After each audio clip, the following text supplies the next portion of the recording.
Thank you everyone for joining me. My name is Vandana and I am the host of Adult Children in Recovery, Moving from Insanity to Serenity. Thank you so much for joining. Please like and subscribe to my Adult Children in Recovery podcast on Spotify. You could also leave a 5-star review, and as well as all the platforms where you might be hearing this podcast, as well as my YouTube channel, Vandana Life Healing. My website's Vandana Life Healing, Vandana lifehealing.com. So please like and subscribe that as well, so I could send you a free gift and we can get to know each other better. And I can help to reparent your inner child, which is one of my specialties. Well, today I have a very special guest, and welcome Ria Flanagan. Thank you so much for coming on to my podcast today. I am so delighted to be here, really, and so fun to make new friends, I find, in the podcasting world. It's been quite an adventure so far, and I'm just loving it. Me too. Me too. I love like getting to know people and like how, just like exploring their gifts and, their contributions on the planet. So it's all about healing our inner child and learning how to become our own loving parent, right? And, Yeah. the root of any problem is really trauma, right? As we know, that's the core issue when we're not coming from our core true self. And we have all these like inner parts of our family system that really is causing a lot of internal havoc and chaos. So I think that's very important for all of us to do that inner work, even though it may not be pretty or may not be fun, but it's definitely worth it. So let me just tell people who are tuning in about you. Ria Flanagan owns and operates a private practice supervising associate counselors, and she also provides coaching and consultation services. And Ria is the author of the book, Happiness is an Inside Job Playbook, not workbook, playbook. That's right. And right, Ria hosts a podcast herself. It's also called the Happiness Playbook Series on YouTube. And just would you like to share your website just like before we even like get into our conversation, just in case people miss it later on? What is your website and how can people find you? So my website is www.rise, R-I-S-E, up, U-P, recover, RECOVERAZ.com, riseuprecoveraz.com. Perfect. AZ for Arizona.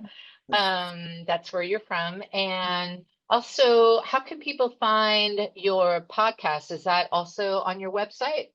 So that there's links on my website and it's on Right. YouTube. It is on Spotify and Apple as well. But it's the Happiness Playbook series for the podcast. Awesome. Mhm. So, Ria, can you please share, if it's okay, if you're comfortable enough, a little bit about your background, your history, and what inspired you to become a counselor and help people heal from trauma?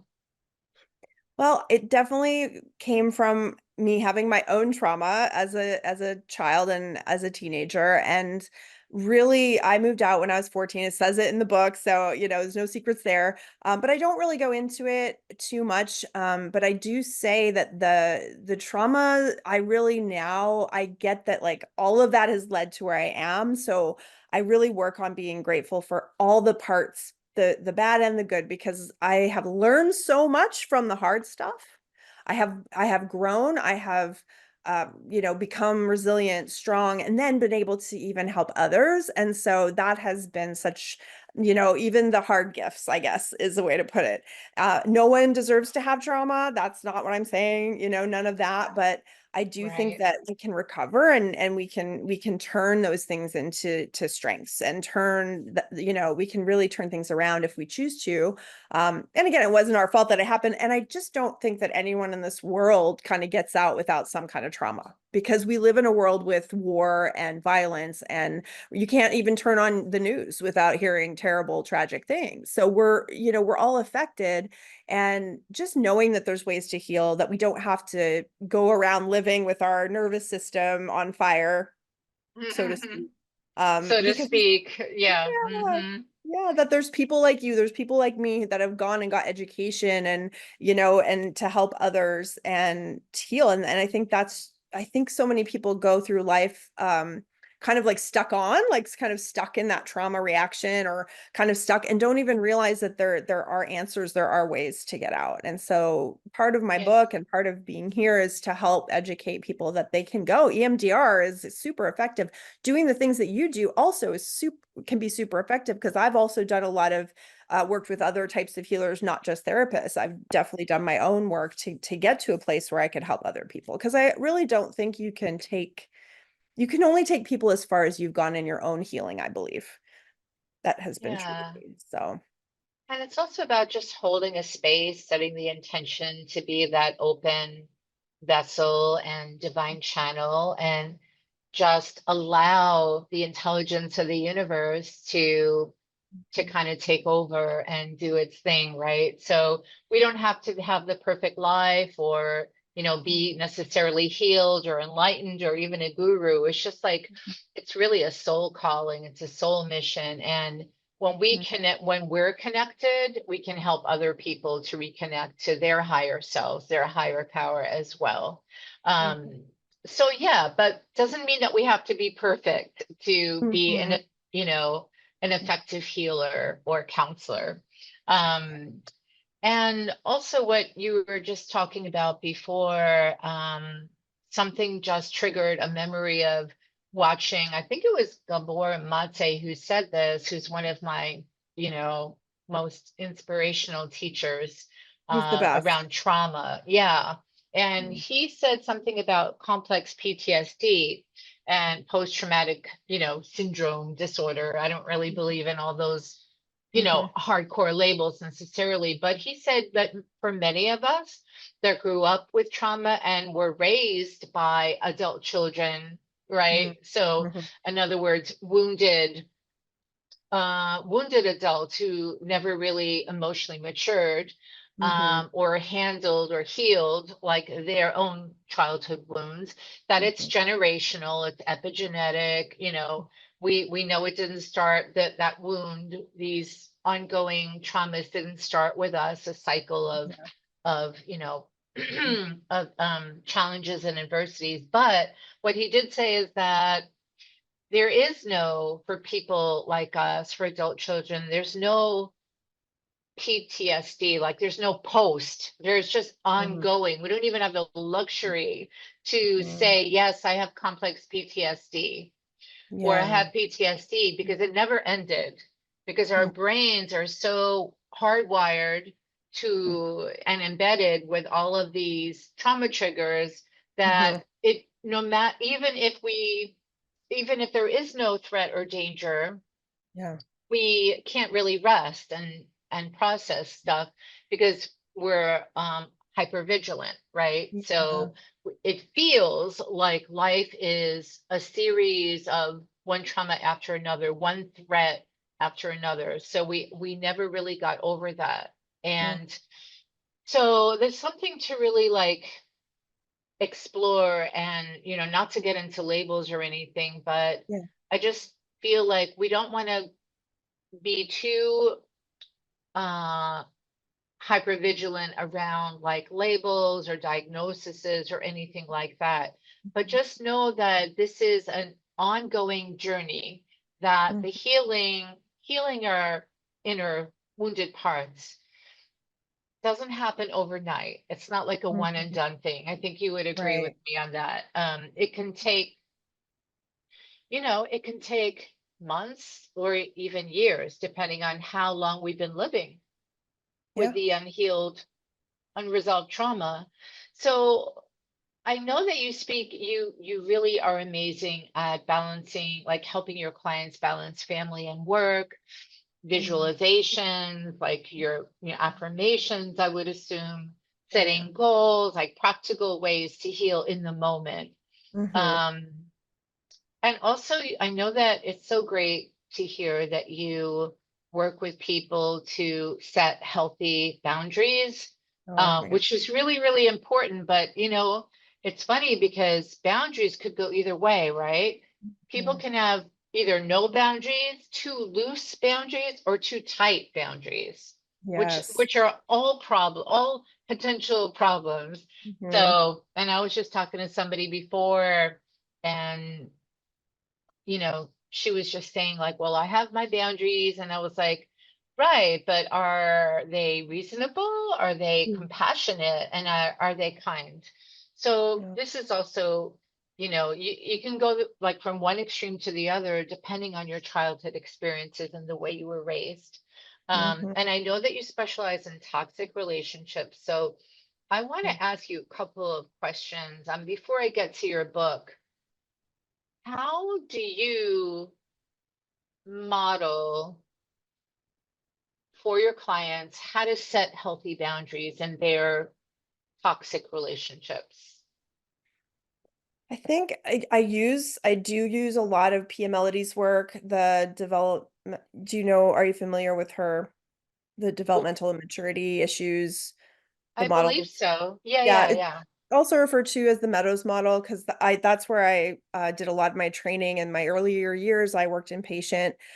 Dr. Peter Levine's one of the people there that that comes in. I'm forgetting the what to call it. And then Somatic experiencing?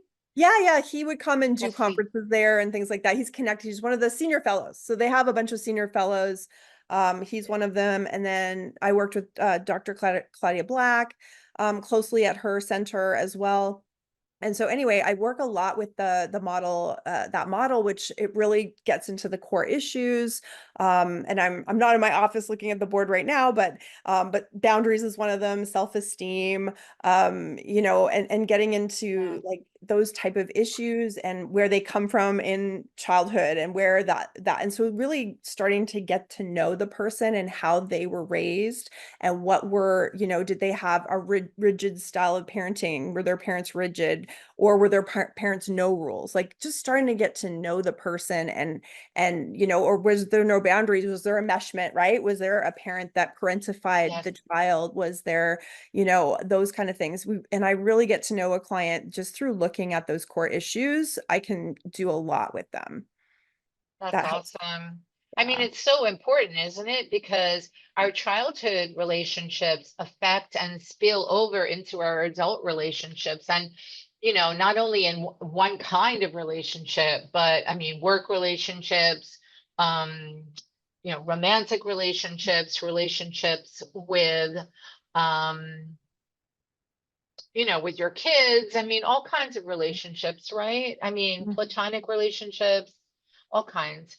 And So, if we're not mindful of how we were raised, we mhm, tend, like as parents, we can kind of end up doing this exactly the same thing, or maybe the yes, opposite, right? But going too yes, extreme.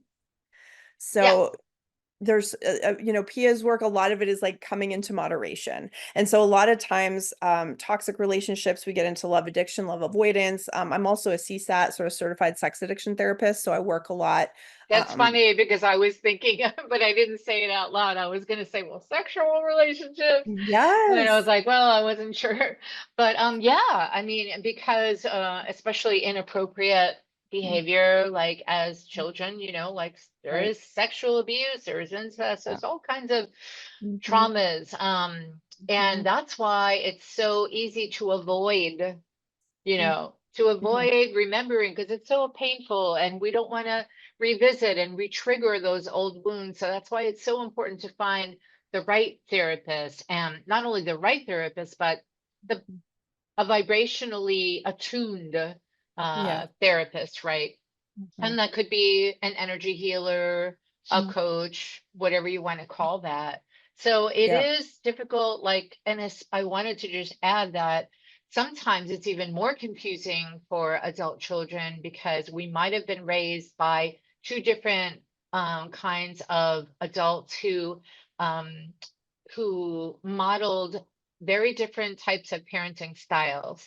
Mm. So one might have been like a dismissive, avoidant, narcissistic, emotionally unavailable like parent, and the other might have been a very like kind of suffocating, manipulative, kind of um, also inconsistent in giving love, or somebody who might have like kind of fly off the handle, like, or gets very unreasonably angry or has like rageful fits and all of that.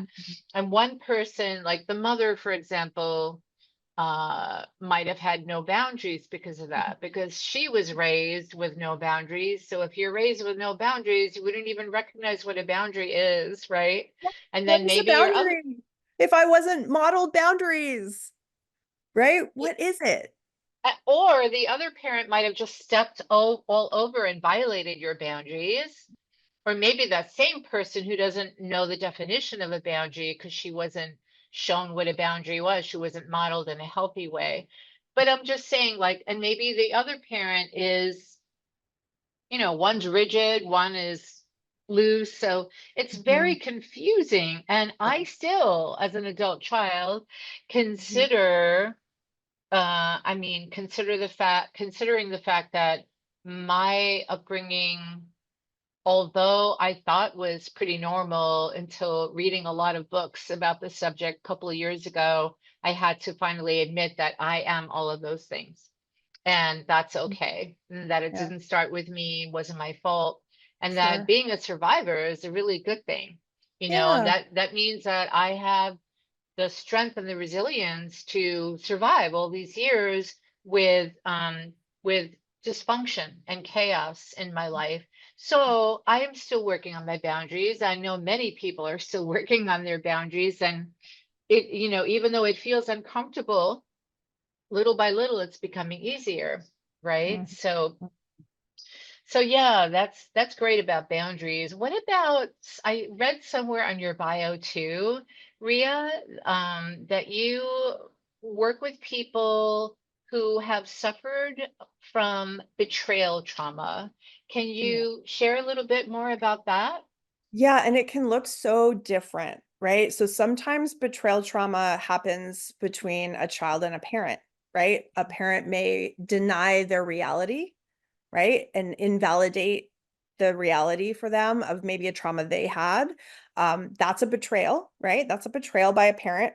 Um, Yes. and in relationship, like, romantic relationship, the betrayal could look like somebody having an affair. It could look like somebody, maybe it's a physical affair, maybe it's just an emotional affair, but it's still an affair. Or it could Yes. be pornography, right? Where it's Mhm. not physical, but it is, right? But it is because they're manifesting, they're visual, they're with somebody else, and maybe multiple people when we talk about sex addiction and porn addiction. Um, and again, when we talk about addiction, again, if you think about where does addiction come from? Well, something's they're trying to put out some sort of fire. We talk about trauma, right? And because I treat addiction, right? I'm always treating trauma because that's where it's like they're trying to put the fire out, right? They're using drugs, alcohol, sex, perfectionism, workaholism, whatever it is, right? To try to not be with the pain or the suffering or whatever it is. And so if we Yeah. can't get at the trauma, we can't stop the addiction or it will manifest somewhere else. So I see that a lot. Someone will stop drinking when they start eating sugar, right? Someone will stop, they'll stop all the substances, they'll have a great diet, and now they're watching porn all the time, Hmm. right? Or It goes suddenly they're, sideways. It's like a yeah, parallel, like it goes from yeah, here to there. because they're Uh, still trying to solve the problem. That their and nervous escape system. from the pain. It's an Yeah, escapism, and that's yeah, normal and natural and understandable. it Like, is. for these are survival responses, these are coping Mhm. mechanisms. Yeah. And what you just reminded me about, because you mentioned putting out the fire several times, that reminds me of an archetype in internal family systems. I don't know if you're familiar with Yes. Dr. Hmm. Richard Schwartz, and he always talks about the firefighters, right? Hmm. That Hmm. take over when the pain is too unbearable, right? Yeah. And they put out the fire immediately when it feels like it's an emergency and you can't cope with those painful, difficult feelings. And when you're at a loss, basically, and they take over and they just like kind of like either numb you or make you eat, like stuff your emotions or Hmm. drink until Hmm. you feel a little bit calmer and more regulated. So Hmm. those are the firefighters that, Yeah. and I And think, even over yeah, exercising, right? When people over exercise, well, right, right. it can be Overdoing another. anything. Right. Mhm. It's a Yeah. the constant doing also, right? Like I can't stop, I can't settle. I gotta be constantly on my phone, my computer, my doing these tasks. I think we can get sucked in, but it's also, right, of what am I avoiding by being in that mode? Right. The distractions, Yes. that pull us away from actually like sitting and feeling our feelings or even embracing our feelings and not running from them. And Hmm. that is not an easy thing to do initially. That's why we all need that support system. Hmm. So can you tell me and whoever is listening, whoever is meant to be here, about your fabulous playbook? I'm really excited to get a copy Oh, of that myself. it's really fun. And, it has a lot of visual, and I'm a very visual person. As you can see, I've got a visual. I love your background too, by the way. Thank you. I love visual. And so for me, the book had to be visual. It had to pull you in. It had to be playful. It also goes deep, because I do have this work in recovery and addiction and trauma. So it had to be able to be playful and work on stuff. So it's very experiential. There's activities to do. There's a lot of education to help people understand themselves better so that they can really be empowered. So the goal is to help. For me, I do empowerment workshops as well, where Mhm. I deal with childhood trauma, right? And to help people, move some of that out. And it's post-induction therapy, PMLD's work. And so with that, right, I have a lot of clients that have trauma, that have, this need for this work. I created a course originally, actually. And from the course, the book came, because I realized I actually created the course during COVID when I was pregnant with my second child, my daughter, and all the clients couldn't meet in person. I was like, what am I going to do? So I went on telehealth. Mm, Some of the clients weren't comfortable with that. So I created a course, and also all my clients needed it, right? They needed something to help sort of regulate them, to help them, so it was like 5 minutes a day, do gratitude, do this. So I combined everything, and there was like 40 days of tools into this workbook. And because I realized, well, you know what? If you're not regulated, it's pretty hard to be happy. it's impossible, I would Right. say. And that's the thing with addiction too, is like they might be numbing everything out, but they're also not able to fully embrace the emotion of joy, passion, Right. love, because they're numbed out. And that's the problem. That's why it doesn't work. Addiction is typically it starts as a tool, right? I need to, calm down. I'm going to drink some alcohol or take Klonopin, whatever people are Mhm. doing. But then it becomes its own problem, right? And that's major issue, in our worldwide, is Yes. addiction. So, Yeah. and there's a reason for that, right? Because so many people are suffering and have pain. And so again, when we can get at the core, when we can get at the root, move out the trauma that's stuck in the body. And Bessel van der Kolk, The Trauma Keeps the Score book, is really good at helping people Yes. Love understand that how the book. body sort of, yeah, keeps that energy, that trauma sort of like in a almost like a swirling inside, right? And so when we do Mhm. EMDR, we do different trauma modalities. It's like we're breaking that up and moving it out of the body.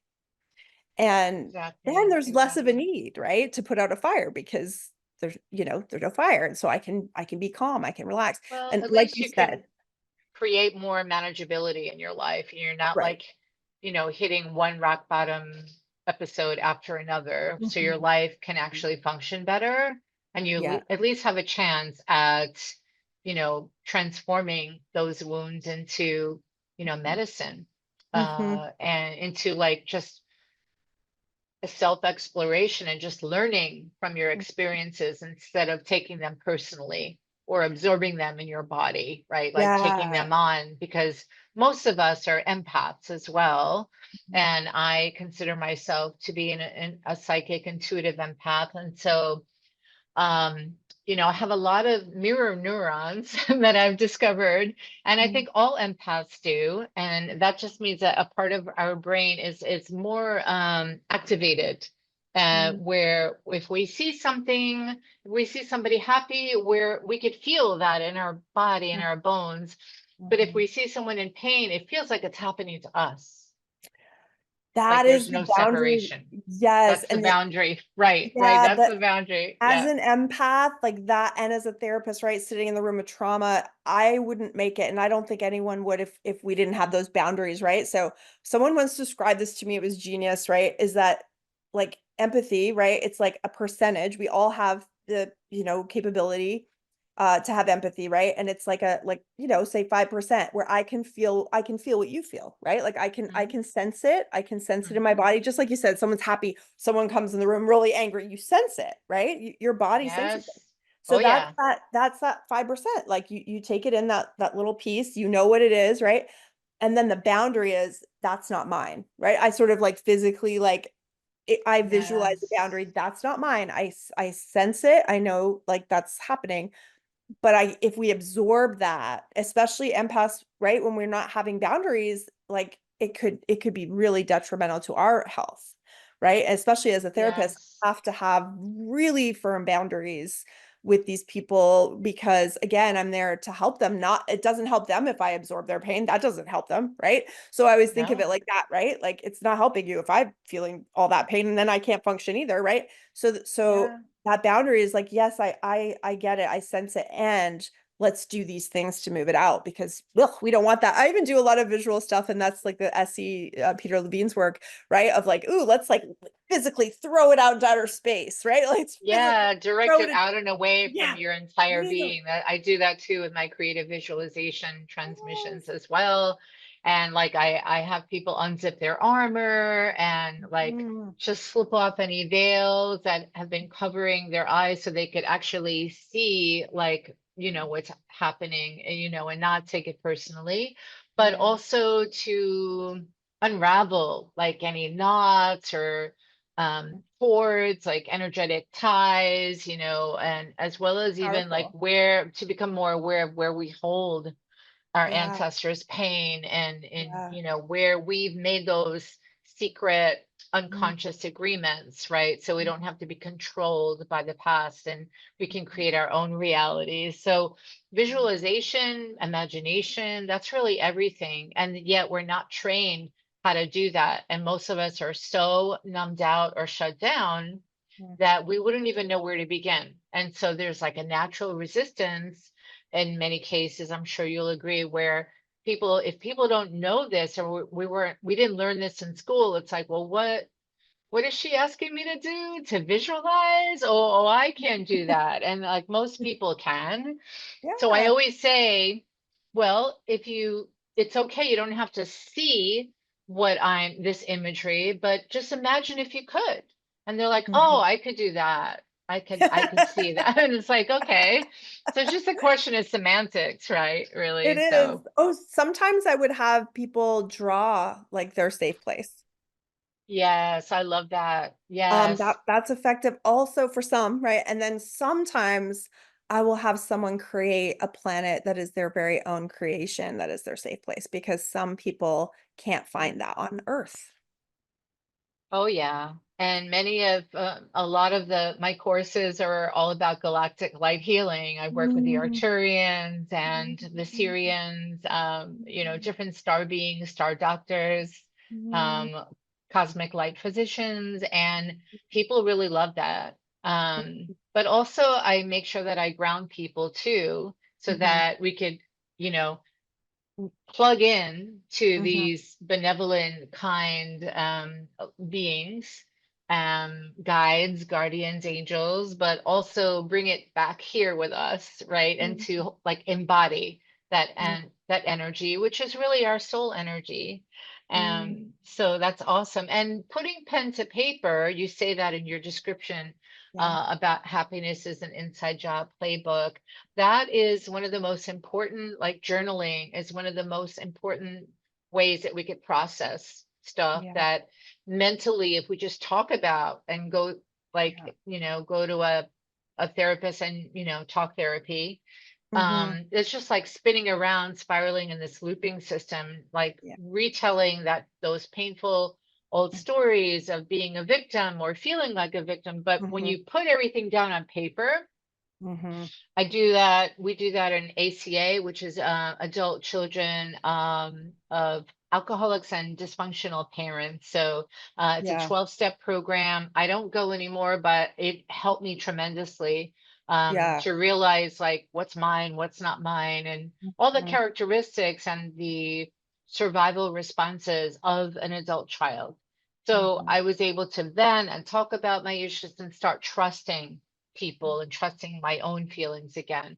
But Mhm. that was a big part of the work that we did. And every time I spoke with a fellow traveler from Mhm. ACA, they would always say, write it down, put it on paper. I even had a therapist that when I would tell her that my mind was racing during the pandemic and I would wake up and I couldn't fall back to sleep, she would say to me, I want you to write everything that you have to do tomorrow.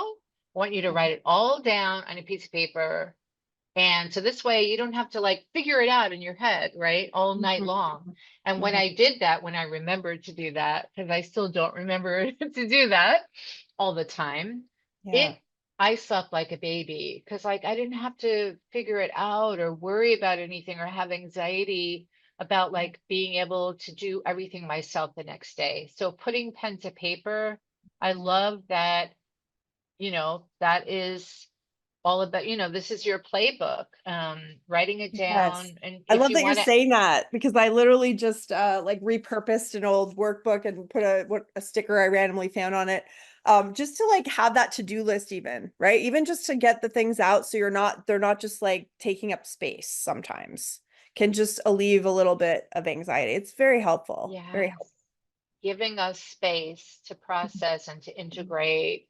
Yeah. Um, and that's a big part of the work, the inner work that most of us who have difficult upbringings tend to avoid and deny. But once you can get out of denial, you're halfway there, right? And Hmm. also to have a very supportive, safe person, because most of us didn't have, when I Yeah. say most of us, like adult children, didn't have that safe upbringing. We weren't raised by safe parents, or maybe they were sometimes safe, but sometimes not safe, or you had to Right. walk on eggshells. So there's a lot to unpack here. There's a lot. That's why I'm really glad that you have this inside job playbook because we all deserve joy, like to Hmm. claim our joy and just to Hmm. feel even basically like okay, like in the moment, not in the past, not in the future.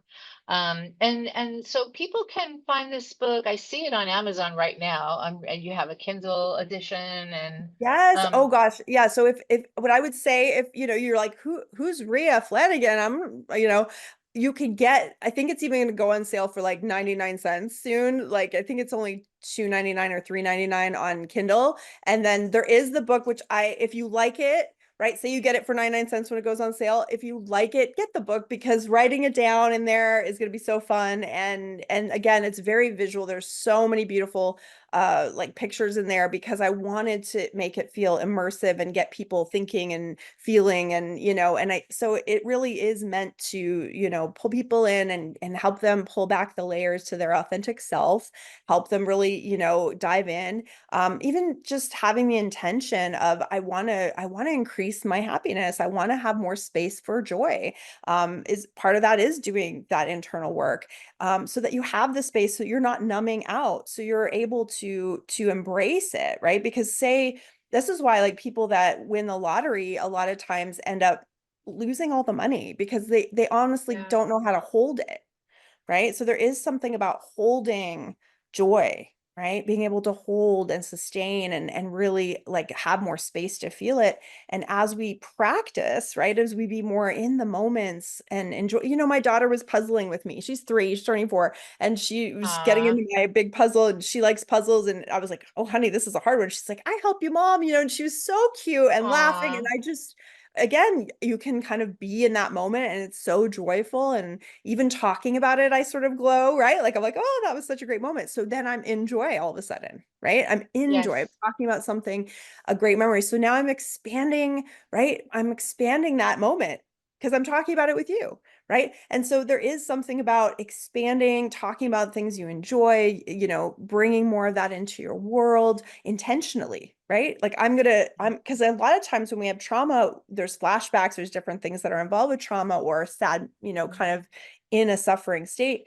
You're focused on it, or even physical pain, right? You're focused on it. And so I do a lot of work with people with physical pain. A lot of times it's taking them out. Where's a space in your arm or your leg or somewhere that doesn't feel pain? Let's focus on that for a moment. You get more of what you focus on.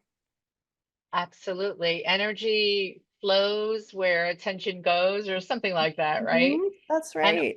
also, when not all of us have a safe person that we can trust to Mhm, vent and to get that all out of our, mhm, system, like to get it all out, and to like hold space for us to process and make sense of our lives, or if we're mhm, having a hard day. That's why putting your feelings on paper and your what's going on for you is so important, because if mhm. you don't have it with someone else, you can give it to yourself. Yes, so true, right? And having that safe place, right, in your happiness playbook or wherever it is, right? Maybe it's your Yeah. pad of paper that you have in your purse, but wherever it is, create those spaces that you can vent. I even heard there's like an app on the phone that you can journal into, like they have journaling apps and things. So maybe you're someone who likes to talk, you could do like voice journaling. There's a lot of cool ways. Oh, that's awesome. Isn't I that cool? definitely, yeah, I I'd wish I love to. invented it. I wish I invented that. Me too, me too. So, Ria, thank you so much. This has been such an enlightening and fun conversation. I mean, I really enjoyed connecting with you today. Me Do you have too. any last words for our listeners, or Yeah, anything that you wanted to share that you didn't have a chance to share yet? yeah, I think just, if you have childhood trauma and it's affecting your current relationships or you have betrayal Yes. trauma, any of that, I do a 3-day intensive here in Arizona at my office. I sometimes will do small groups, but typically I love the individual because it really is all about them. And I do a 3-day, it's Pia Melody's post-induction therapy. I use some of Peter Levine's somatic experience work, and other, IFS is in there. I do, I pull in different modalities, and it's a workshop that I personally took when I was working at the Meadows. They let the clinicians go through it. It's called Survivors there, so you can also, that's another place you could do it at Rio Retreat. But if you like me and you're like, hi, I want to work with her, I think the Yes. person you work with is very big. And so podcasting is a Yeah. great way for clients to get to know future, people they work with, because then they get a feel for Yeah. that. Because you could go to a retreat center, but you don't know who the therapist is, right? So I think it is important Right. to kind of get a feel for the therapist. And if I'm someone that you connect to or would like to learn more about, you can also check out my podcast, Happiness Playbook Series, which is another reason I do that. So people can, that are like-minded or feel like, oh, I would trust her to work with her. I think that's so important. So I hope to help people and keep doing my workshops. And thank you so much for having me. It was such a pleasure to meet you. I love what you do. I think, Aw, and I talk about that in my book, right? I am a therapist, but I do refer people that there's not one way to heal, right? So it may be an energy worker, maybe, you do some hypnotherapy. I think that's very yes. powerful. We've got a lot of guided journeys. Yeah. Deep, deep Yes. soul journeys Yeah. and Reiki, soul you do Reiki, retrieval. I do Reiki Reiki, but master. I incorporate, all of this light into my being, so Mhm. that it's just, these are transmissions. These are very high frequency transmissions that I Yeah. facilitate for people. Just hold space for that. so That's that amazing work. they I can, love that work. I mean, I don't do thank that you. that type of work, but I do some energy work, but not that. But I do. I've had some people facilitate. And I'm sure you're amazing. I can tell that you're just, you're a like-minded person, Thank and so you. was very, Absolutely. yeah, so great to connect. This is such a fun way to connect to people, so I appreciate it. Absolutely. Yeah, my pleasure. And your workshop in Arizona, is that also, is it hybrid? Can people attend on Zoom as well? Yeah, I do some, so I do somatic coaching on Zoom. Hmm. And I don't do the full workshop on Zoom, but what some people can do and what I have done is do some somatic coaching, kind of like get that connection going first, especially for people that do, because I do have people that travel. I have people that send their clients to me specifically for the workshops. I started training some other counselors just to help them with their own modalities, but create a workshop. So I also do that. I'm going to start a course on helping people podcast. You already podcast, but for other people that want to learn how to podcast, Yes, I'm putting that together now. Just because I want to help more people like us get out there, yes. because I think these are the voices that the world really needs right now. Um, Absolutely. There's so much collective trauma in the world, on the planet, like globally, everyone is affected, especially energy sensitive people like us. So it's very important to really take extra good care of ourselves and to be extra gentle and kind to ourselves as well. yeah. And sometimes we just have to learn how to do that. Mm-hmm. And that's why we're here, right? Yep. But Yes. this has been an amazing, very inspirational talk. Thank you so much. I hope that this was helpful to everyone. Again, my name is Vandana. My website to find me is vandanalightshealing.com. Please like and subscribe to my YouTube channel, Vandana Light Healing, as well as the podcast, Adult Children in Recovery, which you can find on Spotify, on Google, on Apple, and please leave a 5-star review. Thank you. And Ria, let's talk soon. Thank you for being my guest today. Thank you so much. Okay, bye for now.